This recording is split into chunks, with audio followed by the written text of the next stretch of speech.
No, go past this. Past this part. In fact, never play this again.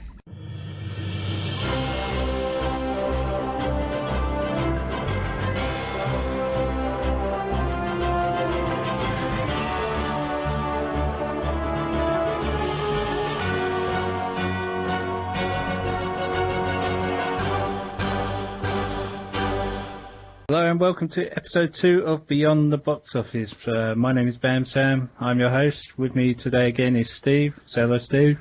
How you going, guys? How's it doing? Hope you're good. And we have Loz joining us. Loz, say hello. Hello, how are you? Yeah. Loz is our co-host on our video game podcast. So if anyone wanted to know that, so we haven't just grabbed him off the street. Yeah. Anyway, right, we have a... What was that? So we haven't just randomly gone out and black bagged him, dragged him and going, oh wait, we need a third person, let's do this. Talk movie. Yeah, you've come all the way to Australia to nab the guy to do a movie podcast. Yeah. We're pretty desperate sometimes. Yeah. Right, we're working on we're working on a structure this week, so let's see how that works out. So right, we're going to cover some news. Who wants to go first on what's been happening in the movie world? Okay, I'll guess I'll go first for this. The whole Shane Black doing Predator. Okay. Yeah, a Predator reboot. Yeah. I mean, obviously there was the Robert Rodriguez produced Predators back in 2010, which I thought was actually pretty good. What did you guys think? Did you like it? Or? Yeah, it was alright. The ending one was a bit guff with what's his name from that 70s show. Topher Grace. Yeah, Topher Grace doing that, like that whole poisoning her thing in the trench thing that they were throwing down was just a bit ridiculous. You know, it was like, what's the point? Why wait till now to do that? And that whole like pretending he was just a normal guy thing, like it was just ridiculous.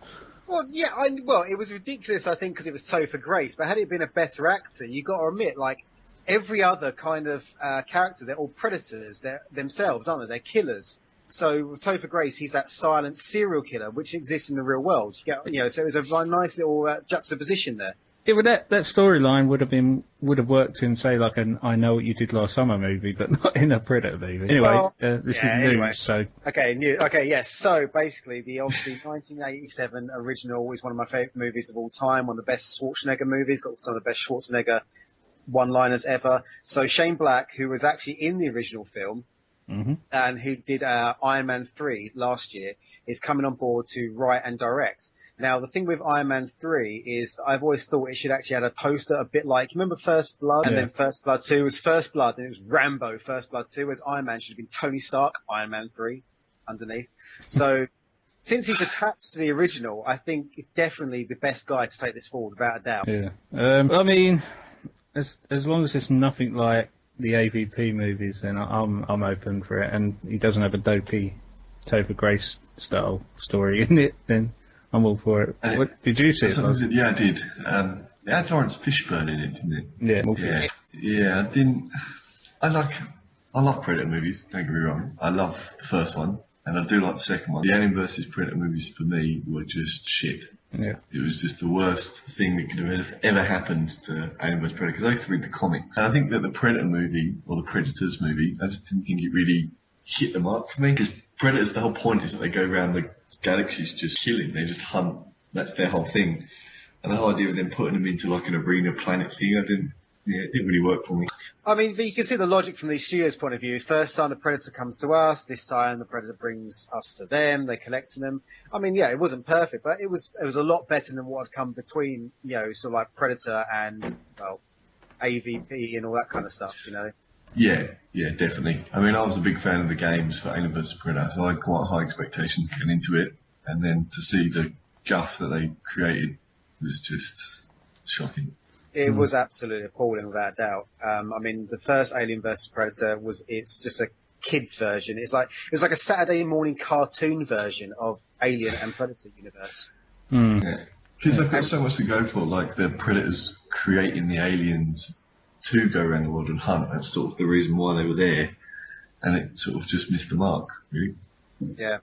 You notice how no one has actually sort of like ripped on Predator 2, because even though at the time I don't think I was a massive fan of Predator 2, right now I'm like, actually, yeah, fuck it, Predator 2 was pretty cool. Predator 2 is the bollocks. Yeah. Beauty. Yeah, I exactly. just love that last line when he's just gone for a whole movie trying to kill one, and there's about 4 of them, and he just stands and just goes, "Which one of you bastards is next?" It's just brilliant. You can't fault that. So yeah, that's my main bit of news. Basically, Shane Black from Iron Man 3 success, getting on he's massively successful with Iron Man 3, so I really hope he does a good job. And he's also teaming up again with Fred Decker, who he actually worked on with the script for Monster Squad. Now, Monster Squad is a classic. Yeah. So I think it's in good hands, and I can't wait to see that. Sweet. Yeah, right. You got any news you want to bring to the table? I just want to talk about 2 movies that I'm quite excited to see. One of them being Lucy with Scarlett Johansson. I think that's What was that purely because reaction? it's got Scarlett Johansson in it. To be honest, They hide like drugs in her gut or something. Of all the films I don't know. I could have brought up, the one that I did a massive trailer rant on, the one that I hate the most of is Summer. I think what got me is the poster. It's got the average person uses 10% of their brain capacity. Imagine what you could do with 100%. Yeah, I know. I got Whoa. hooked on that premise. It was called Yeah. I don't know. It could be good. It could be shit. So Steve's mocking you now, but he's going to be all fanboying over Channing Tatum in a minute. Oh yeah, because the next one I want to talk about is Jupiter Ascending. Because I saw a trailer of it. It doesn't look too bad, but I don't know whether they've just taken the best bits out of the movie to sling it in a trailer. Right, let's do it. Yeah, it's like 99% of films nowadays. Oh, no, but yeah, like that 1,000 Ways to Die in the West. I thought that was going to be a lot better than what it was, and it turned out to be wank because the main guy in it, Seth MacFarlane's not an actor, and when you stick him up against some top quality actors, it was just shit. I ain't seen it yet. Yeah, you got Charlize Theron, who to me is fantastic, especially in the TV show Arrested Development, Yeah, and yeah. like she just killed it. And then you had him who they should have hired someone else. Like he's a funny writer and he's a funny voice actor, but he's just got a face that's you just want to punch. Oh, Is it- yes, without a doubt. It's almost like Paulie Shaw, like in the 90s he did, no, I love Paulie Shaw, but he played that character in California Man or Encino Man, what was his name? Stoney. Is this going to be a fight now? No, I love Paulie Shaw. Right. But what I'm saying is, he played that character in Encino Man, then every other role he did, he played that same character. So I'm saying that every film he's going to do is going to be him being like, oh, look, I did the voice on Family Guy, Well, yeah, because with Paulie Shaw, that's him. That's who he is. And Seth MacFarlane he should just stick behind, a mask, basically, an avatar. He should stick. I hated A Million Ways to Die in the West. Absolutely hated it. I remember seeing the scene, and as soon as I saw like the sparks and the lights coming from the barn, I was like, oh dear God, no. And normally I'd have been like, oh dear God, yes, a Back to the Future 3 reference, but God, no, Christopher Lloyd, not in this film, not in this one. Yeah. But did you watch Ted and all that sort of stuff? Like his other movies that he's done? Ted wasn't too bad. But Ted was good in this fight, but now you just think, obviously I ain't seen it, but from what I've heard, it's just like, Ted was funny, mate, but don't push it. Just give us Ted 2. Yeah, exactly. I love Ted. I hated A Million Ways to Die in the West, but I'm fucking gagging for Ted 2, without a doubt. It's like the South Park guys, isn't it? Trey Parker and Matt Stone. I always call it Matt Parker and Trey Stone. But it's like... That's only in your fantasy mind. Yeah, South Park was awesome, but then Basketball was alright, but then you were like, yeah. It was good, but, we want more South Park. You are fired, mate. Basketball is one of the greatest comedies of all time. It's the greatest. So is Team America. Yeah. Orgasmo is yeah. fantastic. Come on. I actually shot myself in the foot with that one. I completely forgot about Team America, so yeah, I'll take that one back. So, Hannibal. Like Basketball, yeah. What's that other musical they done? The Mormon one. Did anyone go see that? Book of Mormon. Yeah, they done a stage show, didn't they? Yeah, I haven't seen it. It's in London at the moment as well. Yeah, I'd like to see that. Is that you were talking about Jupiter Ascending? You got anything else you want to add on that? Miley Kunis is pretty hot. Yeah. Is this got Channing Tatum in it? I'm surprised you ain't pulled this one up, Steve, since you've replaced Ryan Reynolds with him. Sean Bean's in it. I'm still not sure about this film because this could be the Wachowski siblings. Yeah. They're not, yeah, do you know what I mean? This could be the Wachowskis, John Carter, or worse, it could be their Battlefield Earth. We don't know. It's been alright. Sci-fi is hard to judge right now. It's you see a lot of good trailers that look all right, but you just I don't know. There's a lot of hits and misses. Is it from a book? Is it an adaptation of a book? No, I don't think so. Because we're getting a lot of these films at the moment that look exactly the same as this, like they're Twilight but science fiction versions. Like there was two that I watched, and one I really enjoyed was called I Am Number 4, which was an adaptation of a book. And the other one was, what was it? The Host. Oh my god, you like fucking awful. to say, what the fuck? Why are you watching these films? Because I have a wife and she likes to watch them. So, it's sort of like the Hunger Games as well, although, that's sort of like a weird futuristic but set in the past, but it's the future weird film. But, you mean basically stole every idea that was available and melded it into one just crap teen battle royale? Yeah, pretty much. It's like a teen version. Well, that's what they're doing, isn't it? All these are like books for teens, sort of like for the Harry Pottery, the older Harry Potter / Twilight audience. So they are, as you said, very hit on it. Yeah. Because you got that new the Maze Runner is a book. Yeah. There's another one I can't remember what's bloody called, which is a book, and it's just basically teen girls to froth over. Just Did you say froth over? Yeah. Just reading the Jupiter Ascending Wikipedia page. And do you know what? The first... Sorry, you should be on the marketing team for that film because if I saw that on a poster, what's it about? Doesn't matter. Teen girls are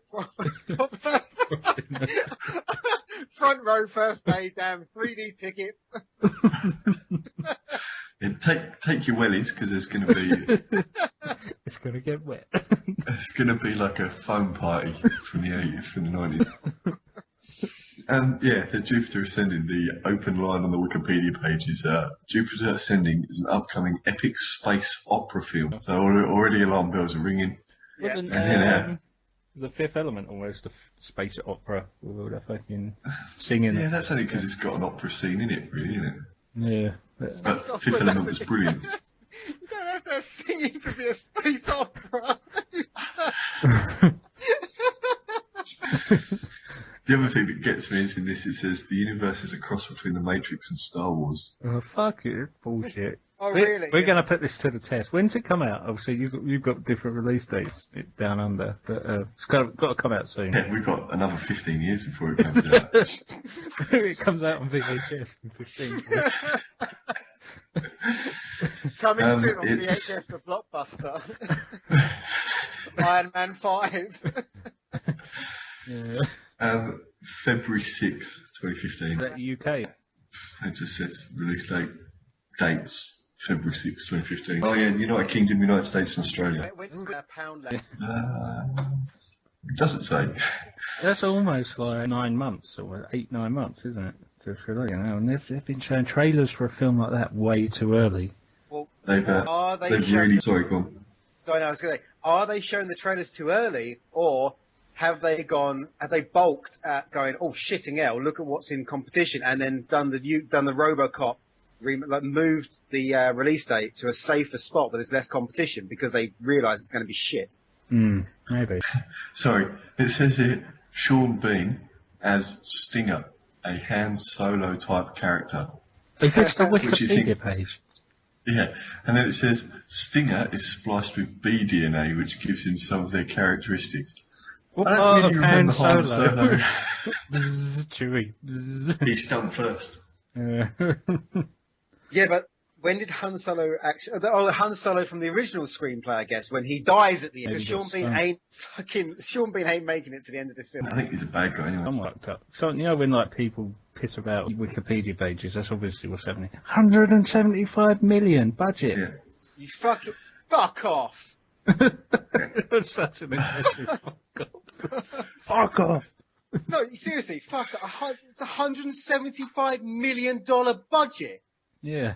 That would mean it would have to be one of the most successful films of like the last like few years to actually even be a splash in the ocean to the studio.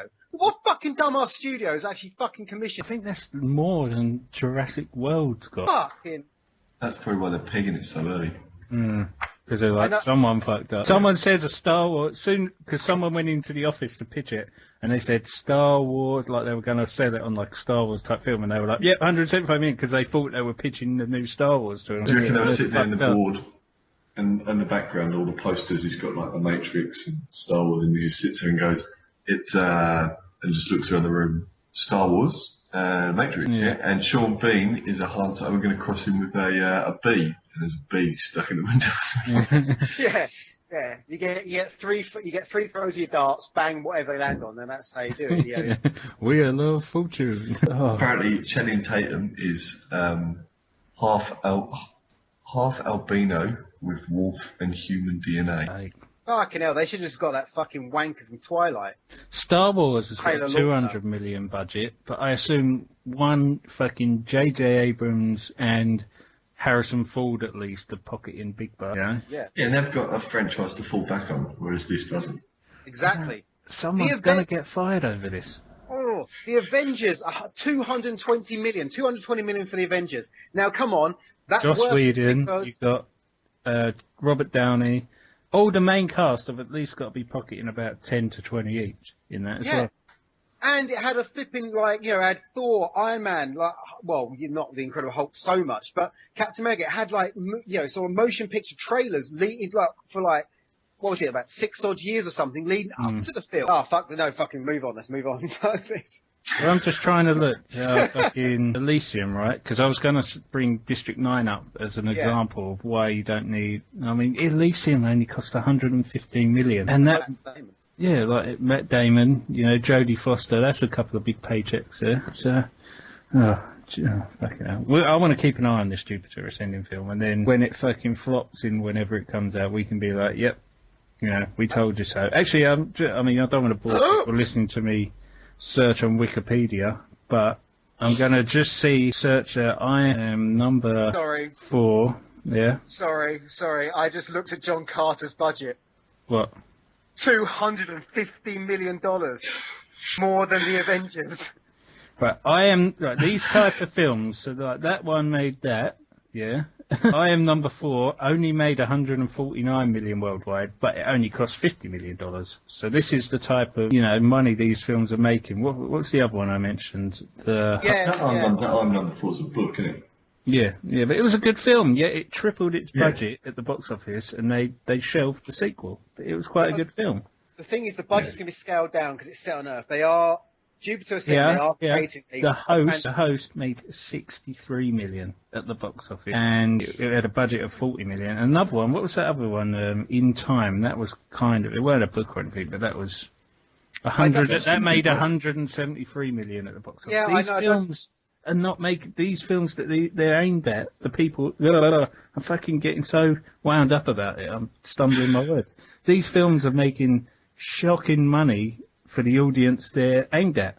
However, I have to disagree. I mean, you're okay, the target audience is very similar, but the difference in scale with those films, they are set on Earth predominantly. They are very terrestrial based. We are talking about creating a whole new alien kind of like universe, like something more like Avatar, Star Wars, films more like that, like John Carter. We're not, you know what I mean? You're not filming on Main Street here. You are creating a complete CGI sets and all that kind of stuff. So the budget is going to be higher, but yeah, the people aren't flocking, you know, I mean, you've only got to look back at some of the other ones that are comparable as scale and take-ins. People aren't going to see it. Even the latest Tom Cruise film, which is absolutely incredible, is struggling to make any decent money. You know, it's because it looks the same.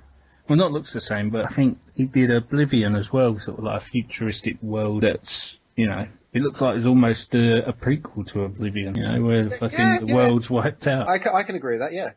Right. Okay, moving on. Yeah, because we've got a lot to cover and we've already fucking blown almost 3/4 of our show time. We've blown our budget. Yeah, we're Jupiter Ascending a podcast. Yeah, we're the John Carter of... Yeah.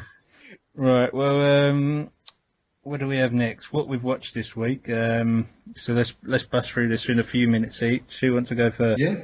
Go on, I'll Oz. go Right. first. We're gonna give each other 2 minutes to say what we've watched, why we liked it, or why we hated it. Go. I watched Men in Black 2 again. That was on telly. Right. And it sort of holds up. I still prefer the first one. And I didn't mind the third one. I think it's an awkward middle child. But it sort of performed alright. And then last night I watched Grown Ups 2. Yeah. Oh God. Which, God. yeah, it was your typical, I know what's going to happen. Oh, it happened. Okay, good. Let's move on. Did you finish? I did because I was watching it with my wife. God damn it, man! Wives suck. I turned. Grown Ups 2 was 20 minutes, bang, done. I would text Sam going 20 minutes, mate. That's as far as I could get. No, I turned it off as soon as he got pissed on. It was Resident Evil, the last Resident Evil that I turned off after 20 minutes because that was just unbearable as well. Yeah, that It was. was just pants. But, sorry, Lod. And I also watched Catfish, Oh, a yeah. movie about a guy who's dating a chick online and then it turns out to be a completely different person. Yeah, it's the there's a TV show on it now. But I mean, I was lucky enough Yeah. because I was watching a load of documentaries when they were all coming out. Like when about that come out, and I caught it before even anyone had mentioned it. So I got like the full experience of it. So you know, I was just like, whoa, this film. You know, if you go back to my Twitter account from like 2010, you'll see I was like, watch this film Catfish, and now it's fucking. They got a TV show, and they're not only investigating things like that, they're also fucking. They're like investigating internet scams as well. They're investigating catfishing. Shit, I'm fucked. Yeah. Like I like the TV show as well. That's what got me into it because I watched the TV show and then Yeah. thought, oh, I want to see his story. And the one I watched, this guy's been chatting to this girl for about 3 years, and they're so much in love, and then it turns out to be an 18-year-old black gay bloke. I've seen that one. Yeah, the wife loves it. Anyway, that's what I've been watching this week. Steve, Yes, 3 minutes, go. Okay, right. 22 Jump Street.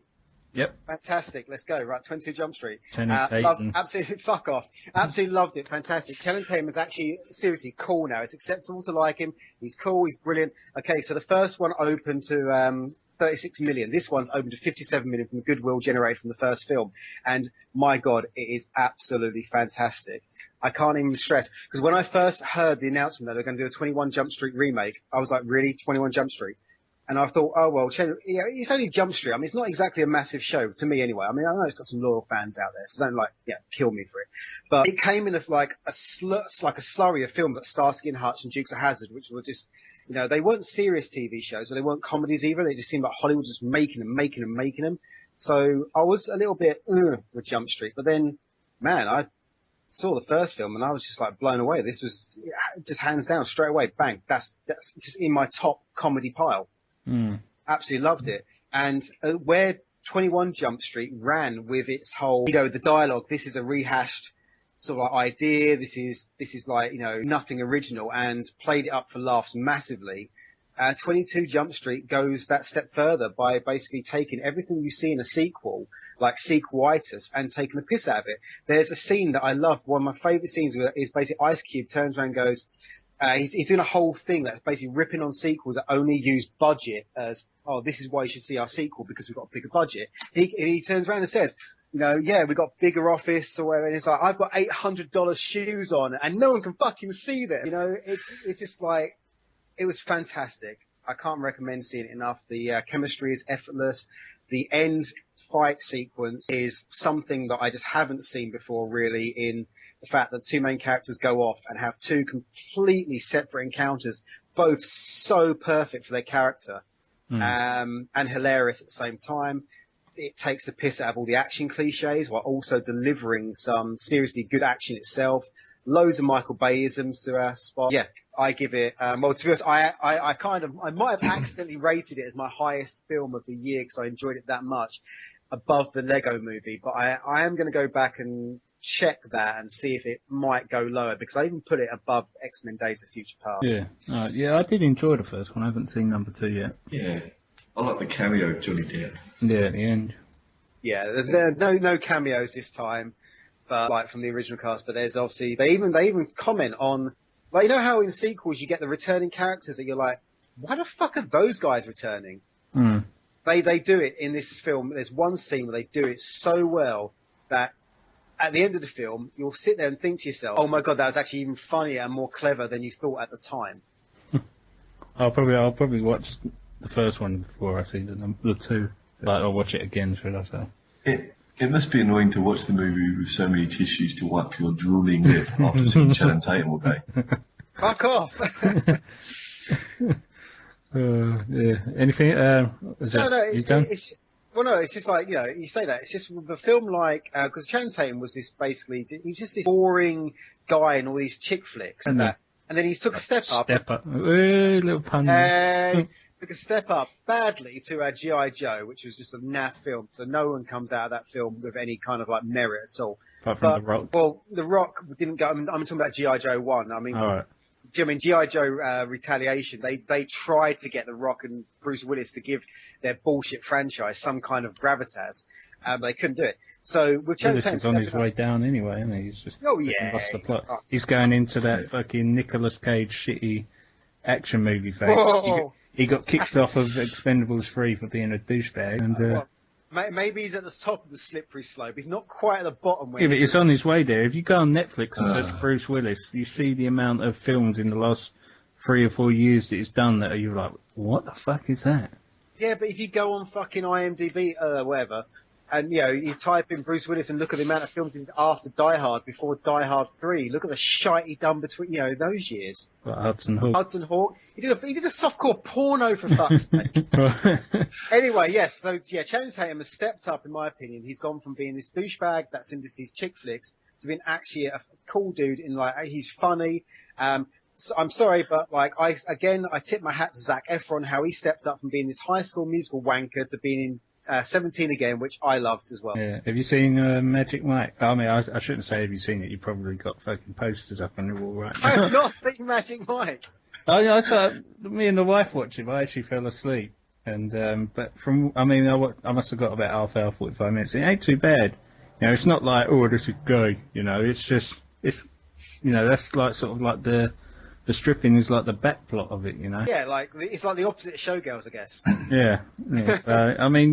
Definitely watch it. Don't let your roommates walk in on you while you're watching it, because they're like, who fucking knew it, Steve? You got a crush on him. I think it might have been Dear John. That was not a bad movie. I haven't seen that. Yeah, that was one my wife took me to. It was quite good. All right. Anything else, Steve? No, I saw X-Men, obviously loved it. Quicksilver is fantastic in that film. And hands down, Aaron Taylor-Johnson is never, ever going to live up to the Quicksilver we have just seen played by Evans Peters. Yeah.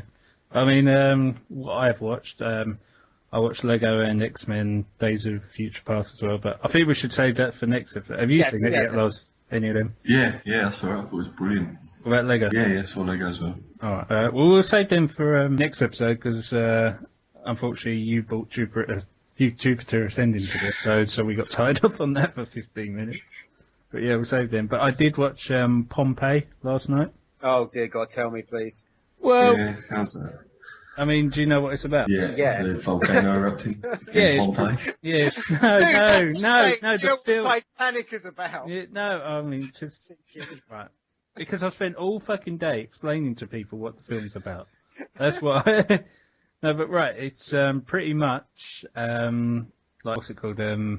Like Dante's Peak / 2012 set. What was it like? 100 BC or something like that. Something like that, and it was quite good. I mean, the first half hour is a bit like, what is this? Is this like fucking Braveheart or something? But then as soon as it starts getting into it, it's actually quite enjoyable. It's like Gladiator on fucking speed. I compare it more to basically Speed 2. Yeah, Speed 2. Speed 2 with a fucking volcano on it that crashes into the Titanic. Yeah. The only bad thing about Kiefer Sutherland, what the hell? He's got the worst. I don't know. He's trying to do an English accent, but he's got the worst English accent, and it's just like, no way are you fucking busting necks and fucking punching people's heads in 24, being a badass, and biting fucking bald people's heads in The Lost Boys, and then you're in this film, fucking almost on scale with Nicolas Cage style acting, But then again, I did a trailer reaction to the new Hercules, the Rock, Dwayne Johnson movie coming out, and they've got John Hurt in there, and in the trailer, John Hurt is a bloody good actor. It's a classic actor, a veteran. But in the trailer, his dialogue is being delivered like he is a non-playable character in Skyrim. What's the worst bit of dialogue you've heard lately? Probably in Pompeii. Everything Kiefer Sutherland says. I did like one in, I think it's Pacific Rim, and they put it on the trailer. And it's like, today we cancel the apocalypse. Oh, come on, that's awesome, man. Idris Elba. This is our Independence Day. Yeah, exactly. Yeah, but that was good. Oh, I like Sorry. That's pretty cool. Yeah, you say. I'm going to leave my opinions to myself on that one because you obviously liked it. Okay, ready? What's the worst line of dialogue I've heard this year is... Actually, do you know what? I can't even fucking remember what Aaron Taylor Johnson said in Godzilla. Oh, yeah, I don't know. What about you, Lon? Oh, no, you just said, didn't you?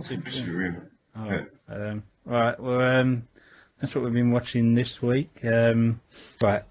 I mean, the next subject on our agenda is new trailers. I mean, has there been any drop this week that, worth talking about for more than a minute? Yes, there has. What, Dumber 2? No, Dumb and Dumber 2, pure fan service, really loved it. I don't think it's great groundbreaking comedy. It's not going to turn anyone onto the franchise. In fact, it's going to flop on its arse, but I'm going to go see it opening day because it is made for the fans. Yeah. The way it looks at it, the comedy is dated beyond belief. It is a pure trip back to down the fucking nostalgia road. I love it. The only one I watched was the new trailer for the sort of sneak peek at the latest Hunger Games. Mockingjay. Yeah, because they're splitting it into two movies. And I made a mistake of downloading my wife the audiobooks of that and Harry Potter and all that. And then whenever we go anywhere, we have to listen to them. So, unfortunately, I've sort of got a bit sucked into the Hunger Games one. Mm. I'm interested to see what they do because the movies aren't too bad. Like, they sit pretty good with the book. So, yeah, it'd be cool to see. And it's got Jennifer Lawrence in it, and she's awesome. Yeah.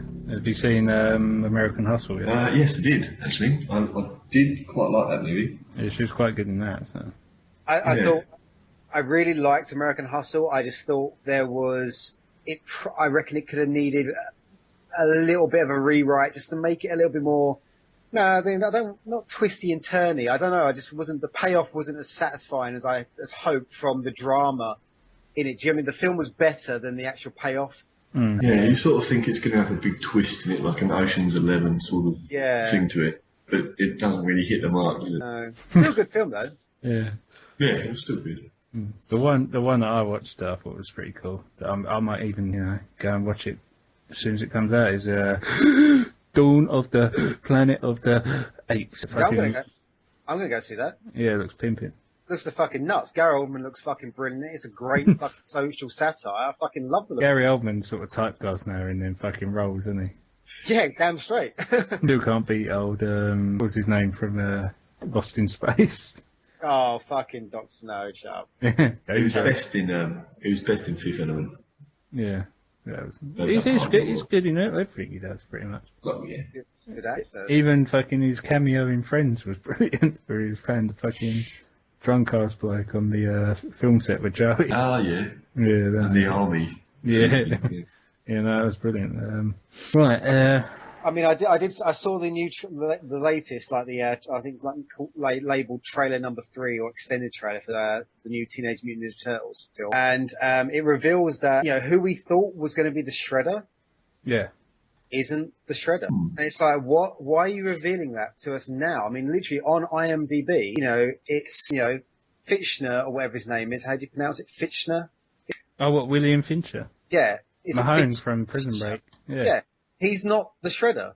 It looks like he's going to be some kind of weapons. I knew he was going to be the Shredder. Well, yeah, but like the way they were making it out in their first trailers and that. But why drop a bomb like in the trailer? Why not sort of like wait to the film? I don't know. I mean, it's weird. He might be back to stop. I think it's just. I mean, we should bring this up in the next episode about how the fucking. I think we even talked about it in the last episode about spoilers and that, and just too much good shit's been getting given away way too early on films. But yeah, I'll go. I'm going to go and see it. Well, yeah, I'll go and see it. Definitely. Even that 2007 CGI one, I thought was really good. That was actually a really good storyline. Yeah. The trouble with this one is I don't think you're going to see the Shredder as an actual developed villain. You're going to see him as a shadowy figure who will appear, and from the trailer, it looks like he's raided a Decepticon's fetish shop. And it's just a fucking action figure covered in bloody blades. Shows up, fucking wails down on the city. The only reason I'm going to go see it is because when the shit hits the fan, it looks like Raphael, again, is going to be one of the main characters for most of the movie. Yeah. I'd watched the 80s cartoon of that with my nephew, and I love it, like I used to love it, but Yeah. it I've still got all three of the makes first sense. films. No, it doesn't Yeah. make any sense. I know. I started typing up a review of the trailer going, God damn it, why can't we see an actual Shredder interpretation? Oh yeah, because Shredder in the actual cartoon is actually stupid. Mm. Yeah, and then you got Kang. Krang, Kang. Yeah. Krang, that's it. Yeah. Just a brain in a body. Yeah. I mean, it would be cool updated, but yeah, I mean, to suggest and sort of like demand an actual legitimate version of Shredder from the cartoon, it would literally be a spoof Mm. by today's standard. Yeah. But yeah, that's the trailers I've seen. Mate. Right. Right. I said about we should bring a soundtrack of the week or a track off the soundtrack of the week. I mean, Loz, I know you said that you had one. What do you want to suggest people to listen to if they haven't already? As I said before, my wife loves all the Hunger Games and all the Twilight movies and that sort of stuff. And she made me download her the soundtrack for New Moon. And it's actually a pretty good soundtrack. And it's got some real good songs on there. So, and one of them was the song that we walked down the aisle to at our wedding. So it can't be that bad. Yeah. But yeah, listen to the New Moon soundtrack. It's actually quite surprisingly good. There's some good tracks on there. Did she make you wear like sparkly makeup and walk in like a ray of sunlight? No, I painted myself slightly brown, stripped off so my top was off, and then just walked down the aisle like Jacob. Do you know what? Like, when we were discussing this before the episode, and you mentioned the Top Gun soundtrack, well done, you've actually found a gayer soundtrack in Top Gun. His Top Gun is gay. Are you talking It's one about of the score or the actual soundtrack? No, the actual soundtrack, yeah, the score. The undertones of the movie. Okay, mine. Yeah, mine's going to roll into the last subject. So Okay, cool, right, okay. Well, mine is The Rock, Hummel Gets the Rockets. is that just a track and not an actual? It's the track. It's basically the film The Rock. Hey, I actually do like Michael Bay's original movie, so yeah.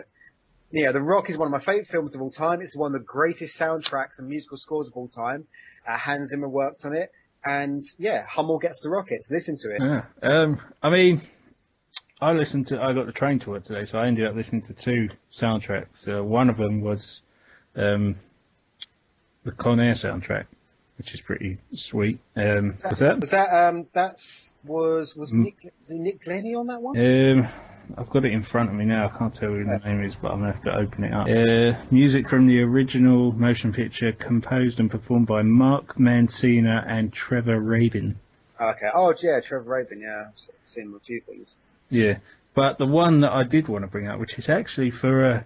I mean, I like the first film, and it's enjoyable. I don't care what people say. The sequels are shite. Is the Transformers score in the first film, like the 2007 film, not the. It's actually it's a really decent score. Yeah. It's actually a few tracks on there which are actually fucking up there with, like, you know, because a lot of soundtracks now just, you know, people forget about them. They're just bog standard music. But you know, we have the old debates of like, oh, no one who there was no memorable soundtracks in that, but you know, there's some quite recognisable tunes in there, but. I mean, I would recommend listening to Autobots, Decepticons, and a track called, what was it, Scorponok? Yeah, okay. Them three tracks, if you got the soundtrack, they're the balls. But it's the album's composed by Steve Jablonsky. Definitely worth checking out. I mean, no, I completely agree, because like there's been quite a few films recently that, unless they've gone to like a big name, normally Hans Zimmer recently, it does seem like they're scoring their film with royalty-free music from just it's bog standard, whatever. Who scored the Armageddon soundtrack? Armageddon. Oh my god, I got that on the box. I think because these like soundtracks, like Transformers, although it's awesome, you know, and it stands out. You can tell it takes a lot of inspiration from things like the Con Air, The Rock, you know, Well, Armageddon stars, and you know, like lots of like backing choir, like oh, you know, when like shit's going down. well, yeah, I mean, because it's obviously all involving Michael Bay, Joe Bruckheimer, and obviously Trevor Rabin again. Trevor Rabin, Michael Kamen, guys like that. Yeah, but I mean that also brings us into the last subject, which is, I mean, Steve, I know you wanted to bring this up as like what your thing up about the pitch, but I think we should do that as sort of like a homework for people to bring up over the week. Get in touch, and we'll discuss it next episode. Oh, come on, do the pitch. I've got a great one. Well, we'll do it right. Well, Okay, let me do. This can be your challenge then, but I'll just finish with my one. Then is obviously the new Transformers is coming out. Yes. Obviously, I listened to the soundtrack. I've watched the first one a few times, but I haven't seen number 2 and 3 since the cinema. And my wife even bought me Transformers 2 on Blu-ray in, what was it, Christmas 2009, and it's still sealed. So what I'm gonna do is I'm gonna like sit down, you know, like late one Sunday and just have a Transformers marathon and see if the second and third one are any better. Well, the third one I haven't got, but it's on Netflix. So just in preparation for number 4. But yeah, if anyone else wants to do that, or you know, watch them and see if they're held up, if you haven't watched them, then let us know. But that's something that I'm going to do, so it's not really homework for listeners. But Loz, is it anything you want to suggest to people to do, or you're going to do for next episode?